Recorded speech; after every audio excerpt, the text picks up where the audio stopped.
అందరికీ నా ప్రత్యేకమైన శుభములు.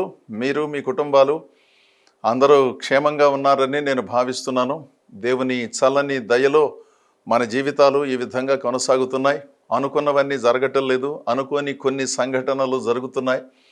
వాటిలో కొన్ని శుభములు ఉన్నాయి, కొన్ని అశుభములుగా అనిపిస్తున్నాయి. ఏది ఏమైనప్పటికీ సర్వకాల సర్వావస్థలలో దేవుని సన్నిధి మనకు తోడుగా ఉండి దివ్యముగా నడిపిస్తోందనే ఆలోచన కలిగిన వారమై పట్టుదలతో, విశ్వాసముతో, దేవునిలో స్థిర భావనలతో కొనసాగటం మన జీవితాలు అద్భుతంగా కొనసాగటానికి కారణమవుతాయి.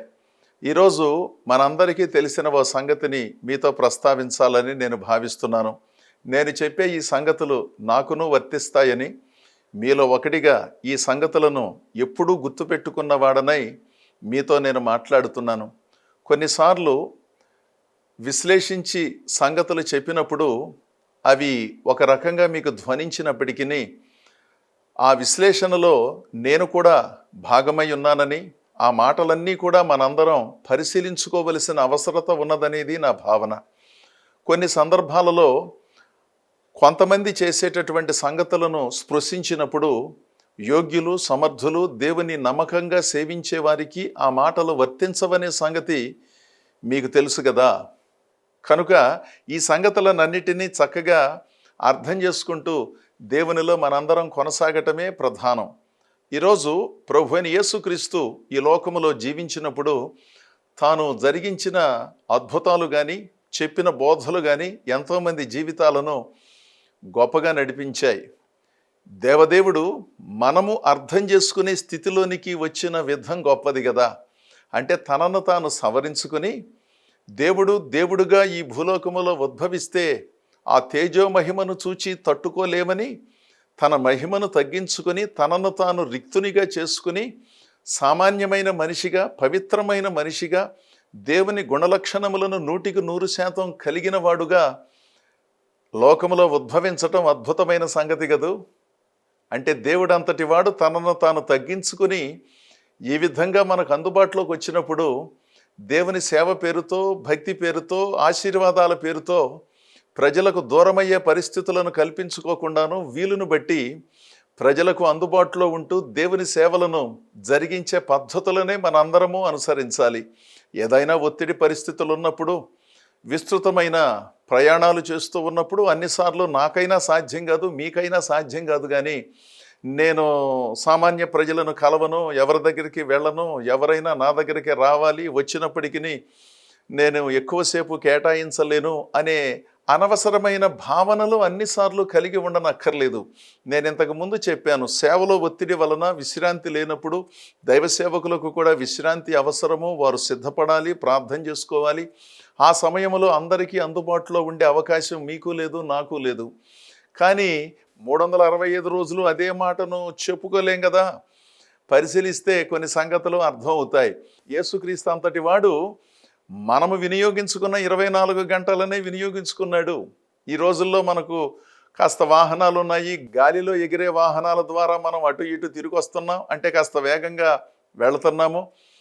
మరి ఇన్ని వసతులు కలిగినటువంటి మనం సమయపాలనను, దేవుడు చెప్పిన సేవా విధానాన్ని అనుసరించినట్లయితే అద్భుతంగా ఉంటుందిగా.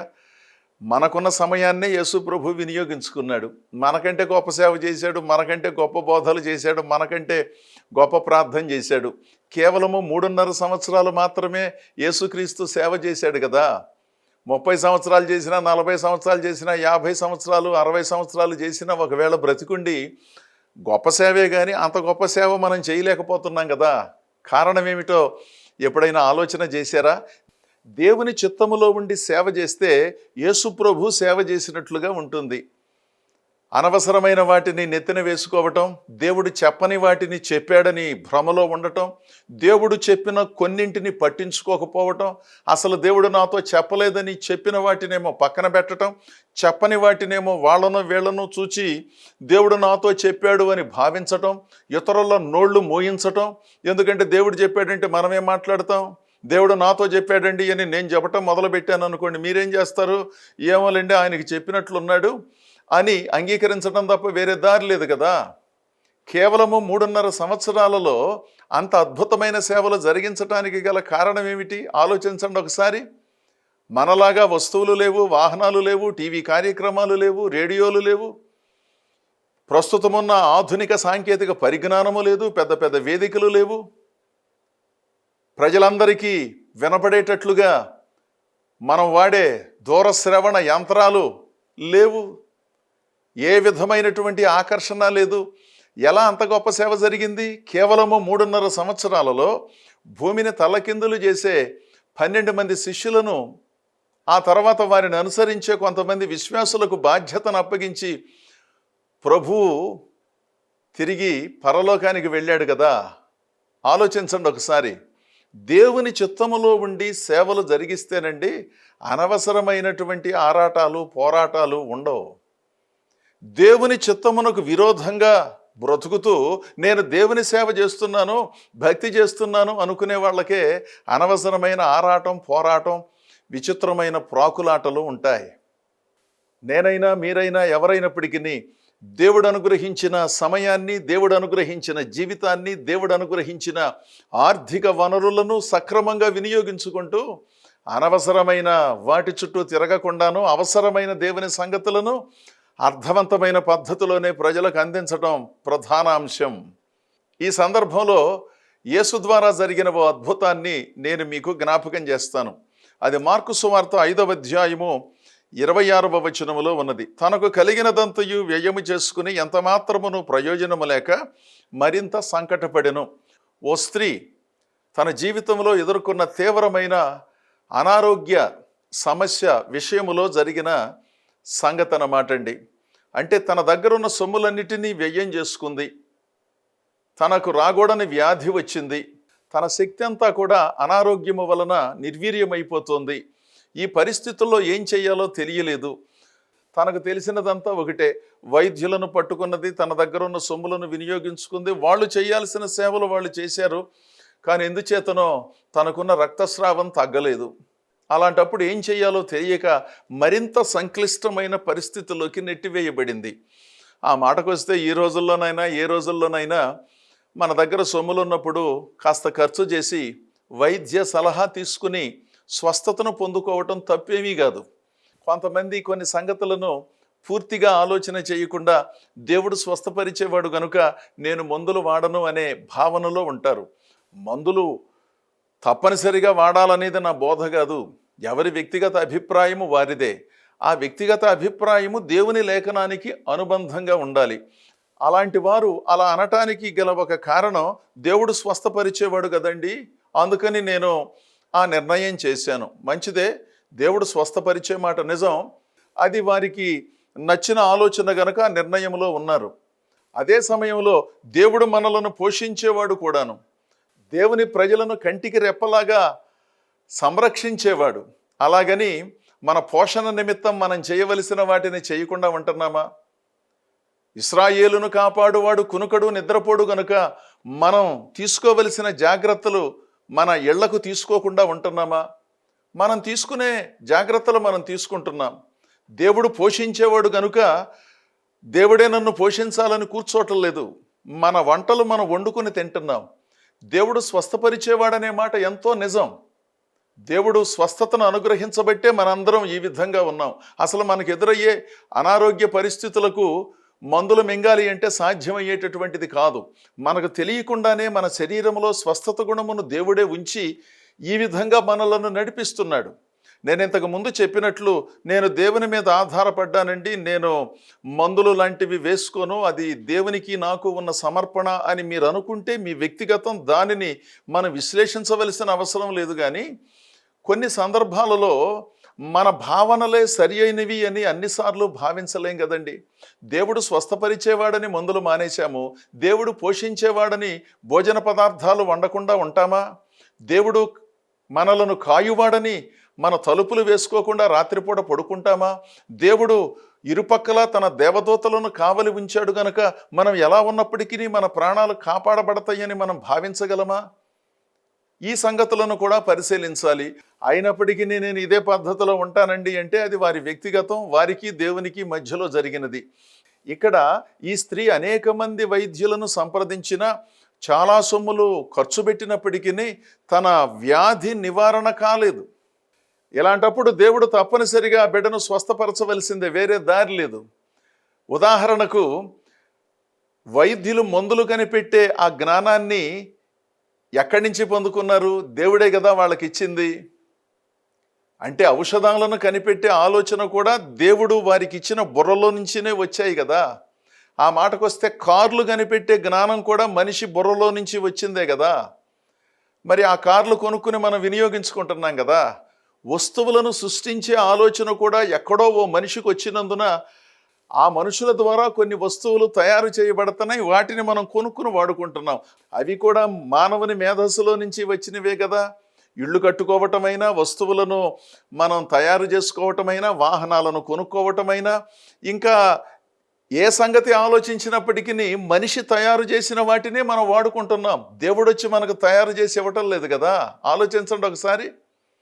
మనం వాడే ప్రతి వస్తువు మనిషి తయారు చేసిందే, మనిషి ఆలోచనలో నుంచి పుట్టుకొచ్చిందే కదా.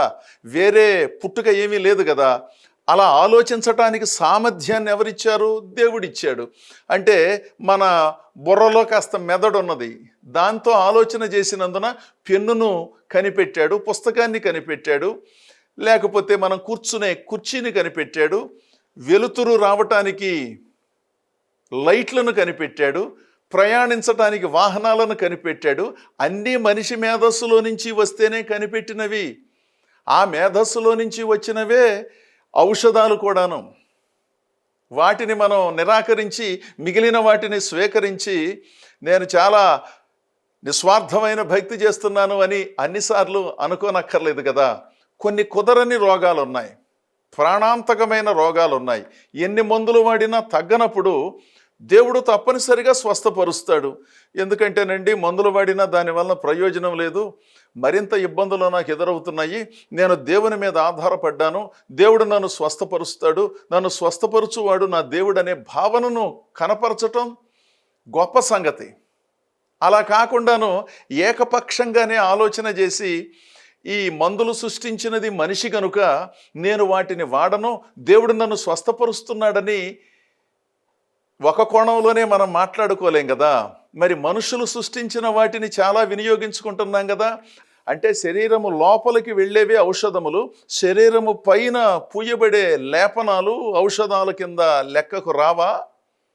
వీటిని కూడా పరిశీలించుకోవలసిన అవసరత ఉన్నది. అయినప్పటికీ నా పద్ధతి ఇదేనండి, నేను ఎలాగే ఉంటాను అంటే అది వారి వ్యక్తిగతం గనక బలవంతంగా వాళ్ళను కొన్ని సంగతులలో మార్చవలసిన అవసరం లేదు. కానీ ఈ సంగతులు కూడా పరిశీలించవలసినదిగా మనవి. ఇక్కడ వైద్యులను పట్టుకున్నప్పటికీ స్వస్థత రాలేదు. ఎందుకంటే అంత తీవ్రమైన సమస్య ఈ స్త్రీకి వచ్చింది. అలాంటప్పుడు తనలో తాను భావించింది, నేను ప్రభు ద్వారా స్వస్థతను పొందుతాను అని. అంటే కొన్ని కీలకమైన సంగతులలో దేవుడు స్వస్థతను ఇచ్చే మాట నిజం, మందుల వల్ల కాని వాటికి దేవుడు స్వస్థతనిచ్చే మాట నిజం, దేవుడు మందుల ద్వారా కూడా స్వస్థపరిచే మాట నిజం. ఆ మందులను సృష్టించే ఆ మేధస్సును మనిషికి ప్రసాదించినది కూడా దేవుడే, సైతానుడేమీ కాదు. దేవుని చేత సృష్టింపబడిన మనిషి కదా. కొన్ని ఆలోచనలు వేరుగా ఉండొచ్చు, కానీ ప్రధానంగా చూస్తే మనిషిని దేవుడు సృష్టించాడు. ఆ మెదడులో నుంచినే మనం పొందుకునే సౌకర్యాలన్నీ వచ్చాయి, వాటిని డబ్బులు పెట్టి కొనుక్కుని వాడుకుంటున్నాము. కనుక ఈ సంగతులను పరిశీలిస్తూనే భక్తి చేయాలి, కానీ ఏకపక్ష ధోరణులతో ఆలోచన లేకుండా అన్నిసార్లు వ్యవహరించలేం కదా. ఇక్కడ వైద్యులను పట్టుకున్న ఈమె జబ్బుకు స్వస్థత రాలేదు కనుక, మరి ఎందుకంటే మనిషి మేధస్సుకు అందనటువంటి అనారోగ్యాలను దేవుడే స్వస్థపరచాలి కదా. దానికంటే వేరే దారేమున్నది? తప్పులేదు. ప్రభు దగ్గరకు రావటం గొప్ప సంగతి. తనకున్నదంతా వ్యయం చేసుకున్నా కన్నా ప్రభు దగ్గరకు వచ్చింది. కొంతమంది తమ దగ్గర సొమ్ములు ఉన్నప్పుడు ప్రభు దగ్గరకు రాకుండాను అన్నీ పోయిన తర్వాత ప్రభు దగ్గరకు వచ్చి, అసలు నేను అలా జీవించాను ఇలా జీవించానండి, చాలా సొమ్ములు వాళ్ళకి వీళ్ళకి ఇచ్చేసానండి, అసలు దేవుని సన్నిధిలో ఖర్చు పెట్టడానికి చేతిలో చిల్లిగవ లేకుండా పోయిందండి అని బాధపడుతూ ఉంటారు. సర్లేండి, మొత్తానికి దేవుని సన్నిధికి రావటం ప్రధాన అంశం కదా. దేవుని సన్నిధికి రావటం ఎంత ప్రాముఖ్యమో దేవుని లేఖనములను ఉన్నవి ఉన్నట్లుగా అర్థం చేసుకొని భక్తి చేయటం అంతకంటే ప్రాముఖ్యం అనే సంగతిని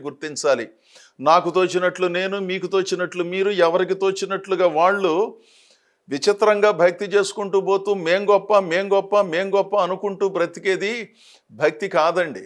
అందరూ గొప్పే, అందరూ సవరణలు చేసుకోవలసిన అవసరత ఉన్నది. ఆ కాలానికి వాళ్ళు అలా బోధించి ఉండొచ్చు, వాళ్ళకున్న అవగాహనను బట్టి. అదే సమయంలో దేవుని వాక్యములో ఉన్న భావం ఏ కాలంలోనూ మారదు, కానీ దానిని అర్థం చేసుకునే పద్ధతి మనకు అప్పుడు లేనప్పుడు ఇప్పుడన్న ఆ సంగతులను గ్రహించాలి. అంతేగాని నేను చేసేదే గొప్ప భక్తి అనుకుంటే దానిని మించిన అమాయకత్వం ఇంకొకటి ఉండదు కదా. యేసు ప్రభు ఏం చెప్పాడు? మీరు ఘనులుగా ఉండాలని అనుకుంటే సామాన్యులుగా ఉండండియా అన్నాడు. మొదటివాడుగా ఉండాలని అనుకుంటే కడపటివాడుగా ఉండటానికి ఇష్టపడండి అన్నాడు. అప్పుడు దేవుడు తలగా ఉంచుతానని చెప్పాడు. నేను గొప్ప, నన్ను మించిన వాళ్ళు ఎవరూ లేరనుకుంటే దానిని మించినటువంటి పాపం ఇంకొకటి ఉంటుందా చెప్పండి? ప్రభు సన్నిధిలోకి వచ్చిన తర్వాత కూడా నేనే గొప్ప, మా సంఘమే గొప్ప, నా బోధలే గొప్ప, అసలు నేనే సరైన భక్తి చేస్తున్నానని అనుకోవటం ఎంత పొరపాటుతో కూడిన ఆలోచన. వారు గొప్ప భక్తి చేస్తున్నారు కాదని మనం ఎందుకంటాము? వాళ్ళతో పాటు ఇంకా చాలామంది గొప్ప భక్తి చేస్తున్నారనే కనీస భావన లేకపోవటం పొరపాటు కాదా? మేమే పరలోకానికి వెళతాం, మా సంఘమే పరలోకానికి వెళుతుంది అంటే మిగిలినటువంటి సంఘాలు, మిగిలినటువంటి వారి ప్రార్థనలు, మిగిలినటువంటి వారి బోధలు పనికిరానివని వారు పరోక్షంగా తెలియజేస్తున్నారా? తప్పు కదా. వారు గొప్ప భక్తి చేస్తున్నారు, గొప్ప సేవ చేస్తున్నారు, కాదని అనటానికి వీల్లేదు. వాళ్ళతో పాటు చాలామంది గొప్ప భక్తి చేస్తున్నారు, గొప్ప బోధలు చేస్తున్నారు. కేవలము ప్రజాకర్షణే ప్రధాన ధ్యేయంగా పెట్టుకుని వాటినే గొప్ప బోధలుగా చెప్పుకుందామా? గ్రామాలలోనూ పట్టణాలలోనూ తిని తినక, రాత్రనక పగలనక ప్రయాసపడి, ఎంతో కష్టపడి, సౌకర్యాలు ఏమీ లేకపోయినా, టీవీలలో బోధలు చెప్పకపోయినా బాధ్యతగా భక్తి చేస్తూ దేవుని సంగతులను నేర్పించే యోగ్యమైన దైవ సేవకులు లేరా? వాళ్ళు నా కంటికి మీ కంటికి కనబడనంత మాత్రాన వారు దేవుని చేత గుర్తించబడలేదా? ఈ సంగతులను కూడా పరిశీలించాలి.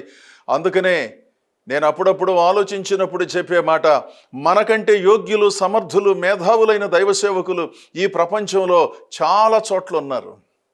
వాళ్ళను మనం కలుసుకోలేకపోవచ్చు, వాళ్ళు మనలను కలుసుకోలేకపోవచ్చు. అయినా వాళ్ళు గొప్ప సేవ చేస్తున్నారు, యోగ్యమైన సేవ చేస్తున్నారు, చాలామంది కంటే పద్ధతి కలిగిన సేవ చేస్తున్నారు. అనవసరమైన డాంభికాలకు ఏ విధమైన అవకాశం లేకుండా, హడావిడిని, ఆర్భాటాన్ని సృష్టించకుండా చాప కింద నీళ్ల వలె నాణ్యమైన సేవ చేసే నాయకులు, వారిని అనుసరించే విశ్వాసులు చాలామంది ఉన్నారు.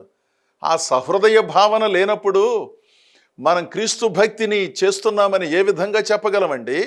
నేనే గొప్ప, నన్ను మించిన వాళ్ళు లేరు అనుకోవటంలో ఉన్న దోషం ఎంత పెద్దదో అలాంటి వాళ్ళు గుర్తించాలి. వాళ్ళు గొప్పే, మరలా చెబుతున్నాను. వాళ్ళని మించిన వాళ్ళు ఉన్నారు, వాళ్ళతో సమానంగా ఉన్నవాళ్ళు ఉన్నారు, కొన్నిసార్లు వాళ్లకున్న అవగాహన కంటే కాస్త తక్కువ వాళ్ళు ఉన్నారు. అలాంటప్పుడు వాళ్ళను ఏ విధంగా పైకి తీసుకురావాలో ఆలోచన చేయకుండాను మన గురించి మనమే చెప్పుకుంటూ బ్రతికేద్దామా? ప్రత్యక్షంగాను పరోక్షంగాను. మానసిక అనారోగ్యాలతో బాధపడుతూ ఉన్న వారికి కూడా స్వస్థత కావాలి. రక్తస్రావముతో బాధపడుతూ ఉన్న ఈ స్త్రీకి స్వస్థత ఎంత అవసరమో, మానసిక రుగ్మతల చేత, గర్వము చేత, అసూయ చేత, నిర్లక్ష్యం చేత, అనవసరమైన ఆర్భాటాలతోనూ పటోటోపాలతోనూ బ్రతికేటటువంటి వారి మనస్సులకు కూడా స్వస్థత కావాలి. నేనే గొప్ప అనుకునే మనిషికి కూడా స్వస్థత కావాలి. వాళ్ళు గొప్పవాళ్లే, ఆ గొప్ప స్థితిలోకి ఇతరులను నడిపించాలి అనే భావన లేకపోవటం మానసిక అనారోగ్యం కాదా? మా సంఘమే గొప్ప, ఇతరులు ఎందుకు పనికిరారు అనటం మానసిక అనారోగ్యం కాదా? ఆ అనారోగ్యానికి స్వస్థత అక్కర్లేదా? నిస్సందేహంగా అవసరం. ఈ రక్తస్రావముతో బాధపడుతూ ఉన్న ఈ స్త్రీకి ఎంత అవసరమో అంతకంటే ఎక్కువ అవసరం అలాంటి వాళ్ళకి. కనుక అలాంటి వాళ్ళ చుట్టూ తిరిగి సమయాన్ని వృధా చేసుకోకుండాను, యోగ్యులు, సమర్థులు, నాణ్యమైన బోధకులు, నాయకులు ఎక్కడున్నారో గుర్తించండి. ఎక్కడ పెడితే అక్కడ దొరకరు. వారిని అనుసరించి జీవితాలను తరింపజేసుకోండి. జీవితాలలో అద్భుతమైన స్వస్థతను, నెమ్మదిని పొందుకోవాలి. యోధా దేశాన్ని పాలించిన 3వ రాజు ఆసా అనే పేరు కలిగిన మనిషి ఆరంభంలో అద్భుతమైన భక్తి చేసిన, ఆ తర్వాత దేవుని విషయంలో సరి అయిన అవగాహన లేకుండా గర్వాంధుడై దేవునికి విరుద్ధంగా బ్రతికాడు. క్రీస్తుపూర్వం 10వ శతాబ్దంలో జరిగినటువంటి యథార్థమైన సంఘటన. ఆరంభంలో అద్భుతంగా ఉన్నాడు. తల్లితోనే విభేదించాడు. తల్లి చేసిన భక్తిని ధ్వంసం చేశాడు. తాను ఎంచుకున్న భక్తి మార్గాన్ని ప్రజలందరికీ బోధించాడు. ధర్మశాస్త్రాన్ని పునరుద్ధరించాడు. అయితే కాలగమనంలో గర్వం వచ్చిందన్నమాట. ప్రజలందరూ పొగిడి అభినందించేసరికి నన్ను మించిన వాడు లేడనే భావనలో నుంచి గర్వం పుట్టుకొచ్చింది. గర్వం పుట్టుకొచ్చినప్పుడు అతడు దేవుని హెచ్చరికలను ఖాతరు చేయలేదు. దైవదాసులు చెప్పిన మాటను కొట్టివేశాడు. నాకెవరో చెప్పనక్కర్లేదు, నేను చెప్పిన మాట వినాలి. అంతకుముందు వినేవాడు, ఇప్పుడు వినటం మానేశాడు. ఎందుకంటే నేను చాలా గొప్ప రాజునండి, నా దగ్గరికే ఎవరైనా రావాలి, నాకు అనుకూలమైన బోధలు చేయాలి, కానీ నాకు ఇబ్బందిని కలిగించే బోధలు చేయకూడదని తయారయ్యాడు. ఆ తర్వాత అతనికి పాదములలో జబ్బు పుట్టింది. పాదములలో జబ్బు పుట్టినప్పటికీ దేవుని సన్నిధిలో విచారణ చేయకుండా కేవలము వైద్యులనే పట్టుకుని ఆ తర్వాత జీవితాన్ని చాలించాడు. 2 దినవృత్తాంతములు 16వ అధ్యాయము 12వ వచనములో ఈ సంగతి వ్రాయబడింది. ఆ స్త్రీ అయితే ప్రభు దగ్గరకు వచ్చి ఆయన వస్త్రపు చెంగును ముట్టుకుని స్వస్థపడింది. వస్త్రపు చెంగును ముట్టుకోవటం ద్వారా ప్రభావము ఆమెలో ప్రవేశించి స్వస్థతను పొందుకున్నది. ఆ విధంగా కూడా స్వస్థత కలుగుతుంది. దేవుడు సృష్టించినటువంటి మేధస్సులో నుంచి వచ్చే ఔషధాల ద్వారా కూడా స్వస్థత వస్తుంది. ఎప్పుడు దేనిని పొందుకోవాలో దానిని పొందుకుంటూ సంకట స్థితులను కొని తెచ్చుకోకుండాను అవసరమైన భక్తిని జరిగిస్తూ అర్థవంతమైన జీవితాలను కొనసాగించినప్పుడే మనము, మన కుటుంబాలు, మన సంఘాలు చక్కగా వర్ధిల్లుతాయి. అలాంటి భావనలో మనందరం కొనసాగుదాము. తద్వారా దేవుని కృపా దీవెనలు మీకు, మీ కుటుంబాలకు మెండుగా లభిస్తాయి. దేవుడు మిమ్మల్ని దీవించునుగాక. ఆమేన్.